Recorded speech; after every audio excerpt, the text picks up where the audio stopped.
నమస్తే friends, welcome to bajji నిండే వంట. ఫ్రెండ్స్, ఇవాళ బజ్జి నిండే వంటలో నేను మినప గారెలు అయితే చేశానండి. వడ. సో చాలా టేస్టీగా, చాలా సింపుల్గా, ఈజీగా మనం ఈ వడని పర్ఫెక్ట్గా ప్రిపేర్ చేసుకోవచ్చండి. సో జనరల్గా వడ వేసుకునేటప్పుడు వడలో ఆయిల్ ఎక్కువగా పీల్చేయడం, లేదా గట్టిగా అవ్వడం, గట్టిగా వడలు రావడము, లేదా పర్ఫెక్ట్ షేప్లో రాకుండా ఉండడం, ఇలా చాలా ఫేస్ చేస్తారండి బిగినర్స్ అయితే. సో మన ఈ పిండిని ఎలా రుబ్బుకోవాలి అండ్ సో ఎంతసేపు నానబెట్టాలి, సో ఎలా ప్రిపేర్ చేసుకోవాలనేది నేను ఈ వీడియోలో చెప్తానండి. సో లేట్ చేయకుండా మరి ఈ మినప గారెలు సో మనం ఇంట్లో పర్ఫెక్ట్గా ఎలా ప్రిపేర్ చేసుకోవాలో లేట్ చేయకుండా చూద్దాం. సో ముందుగా మినప గారెలకి నేనైతే మినప గుండ్లు అయితే తీసుకున్నానండి. చూడండి, ఈ గుండ్లు ఒక కప్పు వరకు తీసుకున్నాను. ఇలా తీసుకున్న మినపగుండ్లు ఒక 2-3 సార్లు వరకు వాటర్ వేసేసి కడిగేద్దామండి. సో 2 to 3 టైమ్స్ వరకు వాష్ చేసుకొని ఆ నీళ్ళన్నీ వంపేసి సో మంచినీళ్ళు అయితే పోసేసి నానబెట్టుకుందాము. సో ఇది మినప గుండ్లు తీసుకున్నాం కాబట్టి మనం దీన్ని 6 అవర్స్ వరకు నానబెట్టుకోవాలండి. సో అదే మీరు పొట్టిపప్పు తీసుకుంటే ఆల్మోస్ట్ 8 అవర్స్ వరకు నానబెట్టుకోవాలి. సో దీన్ని ఒక 6 అవర్స్ వరకు నానబెట్టుకొని పక్కన ఉంచుకుందాం. సో 6 అవర్స్ అయితే అయిపోయిందండి. సో పప్పు అయితే నానిపోయాయి. ఇప్పుడు నేను వీటిని మిక్సీ పట్టుకుందాం. సో ముందుగా ఇలా మళ్ళీ ఒకసారి ఇలా కడుక్కొని ఆ పప్పును మాత్రమే వేద్దామండి. వాటర్ అనేది అసలు వేయకుండా ముందుగా గ్రైండ్ చేసుకుందాం. సో మనం మిక్సీలో వేసినా సరే గారెలు చాలా మెత్తగా బాగా వస్తాయండి. సో ఏంటంటే మిక్సీ పట్టుకునేటప్పుడు చాలా వరకు తెలియకుండా వాటర్ ఎక్కువ పోసేస్తారండి. వాటర్ ఎక్కువ వేసేయడం వల్ల జారుగా అయిపోతుంది పిండి. సో ఇలా మరి పలసగా అయిందనుకోండి, గారెల్లోకి నూనె ఆయిల్ ఎక్కువగా పీల్చేస్తుంది, షేప్లెస్గా కూడా వచ్చేస్తాయి. అందుకనే సో కొద్దిగా వాటర్ వేయాలండి, ఎక్కువగా వేయకండి, జస్ట్ కొద్దిగా వేయండి. సో మనకు అది గ్రైండ్ అంటే జస్ట్ అది మెత్తగా రుబ్బుకోవడానికి వారికి మాత్రమే వేయండి. అలా అని మరీ ఎక్కువగా వేయకండి, జస్ట్ కొద్దిగా వాటర్ వేసుకొని రుబ్బుకోండి. ఇలా మిక్సీ పట్టుకోండి. చూడండి, మనకి కన్సిస్టెన్సీలో వస్తే సరిపోతుందండి. సో నేను ఈ మిక్సీలో పట్టుకునేటప్పుడు కొద్దిగా సాల్ట్ కూడా వేసానండి. సో ఈ విధంగా మీరు గ్రైండ్ చేసి పక్కన ఉంచుకోండి. ఇప్పుడు నేను మరో గిన్నె తీసుకున్నానండి.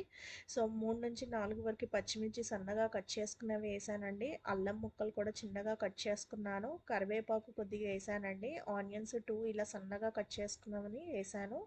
కొద్దిగా కొత్తిమీర వేసాను, జీలకర్ర అండ్ రుచికి సరిపోను ఉప్పు అయితే వేసానండి. సో ఇప్పుడు మనం గ్రైండ్ చేసి పెట్టుకున్న పిండి అయితే వేస్తున్నానండి.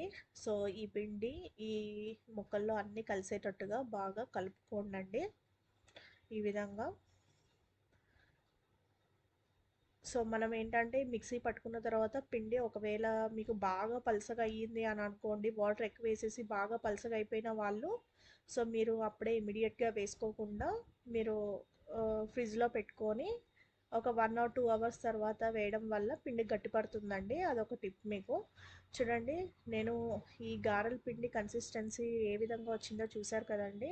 సో మనం ఈ విధంగా 2 మెథడ్స్లో అయితే వేసుకోవచ్చు. ఒకటి అరచేతిలో ఇలా పెట్టుకొనైనా వేసేసుకోవచ్చు, లేదా టీ స్ట్రైనర్ తీసుకొని, బిగినర్స్కి వేయడంకి రాదు కదండి, ఇలా స్ట్రైనర్ పైన పెట్టుకొనైనా వేయచ్చు. అండ్ ఇంకొక మెథడ్ కూడా ఉందండి. మీరు ఏదైనా పాలిథిన్ కవర్ తీసుకొని పాలిథిన్ కవర్ పైన ఇలా ప్రెస్ చేసుకొని అయినా వేసుకోవచ్చు. మీకు స్టార్టింగ్లో రాకపోవచ్చు కనండి, అలవాటు అయ్యే కొద్దీ మీకు ఈజీగా పర్ఫెక్ట్గా వచ్చేస్తుంది. సో మనం ఏంటంటే ఇలా పిండి తీసుకున్నప్పుడల్లా వాటర్లో చెయ్యి అద్దుకొని ఇలా చేయడం వల్ల మన చేతికి పిండి అతుక్కోకుండా ఉంటుందండి. సో ఈజీగా మనకి గారెలు అనేది వేయడానికి వస్తుంది. చూడండి, టీ స్ట్రైనర్ పైన మీరు ఇలా వేసుకోవచ్చు.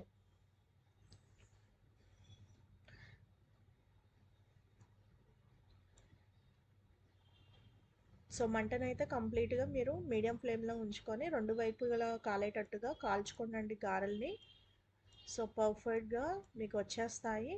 సో మీరు కూడా ఇలా ట్రై చేసి చూడండి 2 మెథడ్స్లో. మీకు ఈ 2 మెథడ్స్లో కూడా రాకపోతే మీరు పాలిథిన్ కవర్ పైన అయినా వేయచ్చండి. నేనైతే ఆల్మోస్ట్ ఇలా చేయి పైనే ఇలా ఒత్తుకుంటూ చేసేస్తాను. సో మీరు కూడా ఇలా ట్రై చేయండి, చాలా ఈజీ అయిపోతుంది మీకు.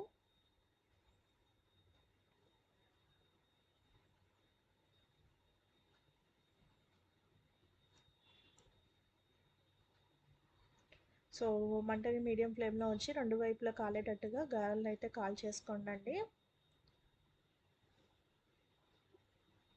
ఈ విధంగా.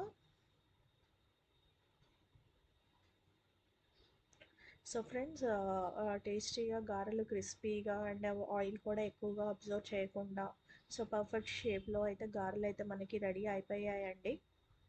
సో మీకు ఈ వీడియో నచ్చిందని నేను అనుకుంటున్నాను. ఒకవేళ మీకు నచ్చితే లైక్ చేయడం మర్చిపోకండి. అండ్ మొదటిసారి నా ఛానల్ ఎవరైతే చూస్తున్నారో వాళ్ళు వెంటనే సబ్స్క్రైబ్ అవ్వండి. అండ్ పక్కనే ఉన్న బెల్ ఐకాన్ని కూడా యాక్టివేట్ చేయడం వల్ల మీకు ఫర్దర్గా నేను యాడ్ చేసే రెసిపీస్ అన్నీ కూడా మీకు నోటిఫికేషన్ ద్వారా తెలుస్తుందండి. సో ఎంతో టేస్టీగా మినపగారెలు అయితే రెడీ అయిపోయాయండి. చాలా మెత్తగా, లోపల కూడా బాగా పర్ఫెక్ట్గా ఉడికిపోయి సో మనకి గారెలు అయితే రెడీ అయిపోయాయండి. నచ్చితే మాత్రం వీడియో లైక్ చేయడం మర్చిపోకండి. Thank you friends, thanks for watching.